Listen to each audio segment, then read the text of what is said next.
دعا کے 3 پہلو ہوتے ہیں، یا تو قبول ہو جاتی ہے، یا آخرت کے لیے ذخیرہ کر لی جاتی ہے، یا مصیبت کو ٹال دیتی ہے مگر رد نہیں ہوتی۔ انسان کا مقدر اتنی بار بدلتا ہے جتنی بار وہ خدا سے دعا کرتا ہے۔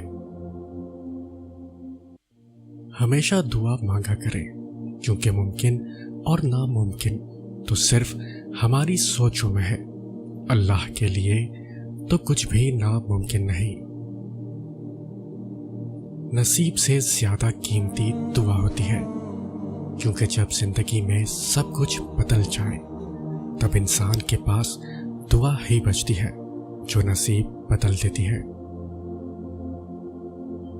جس کو اللہ نے دعا، توبہ اور شکر کی توفیق دی ہو، وہ کبھی قبولیت، بخشش اور نعمت سے محروم نہیں رہتا۔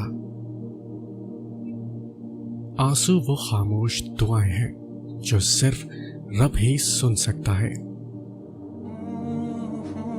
ہر ایک کے دل کی دعا لو، مگر کسی کے دل کی بد دعا نہ لو۔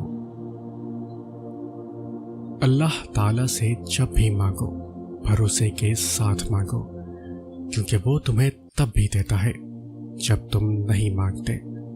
پھر یہ کیسے ممکن ہے کہ تم مانگو اور وہ عطا نہ کرے؟ یہ نہ سوچو کہ اللہ تمہاری دعا کو فوراً قبول کیوں نہیں کرتا، یہ شکر کرو کہ تمہارے گناہوں کی سزا فوراً نہیں دیتا۔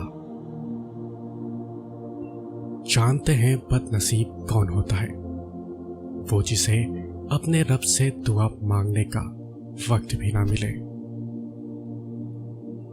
انسان کی پوشیدہ قوت کا نام دعا ہے، بس جس نے دعا کا فن سیکھ لیا اس سے بڑا خوش نصیب اور خوش قسمت کوئی نہیں۔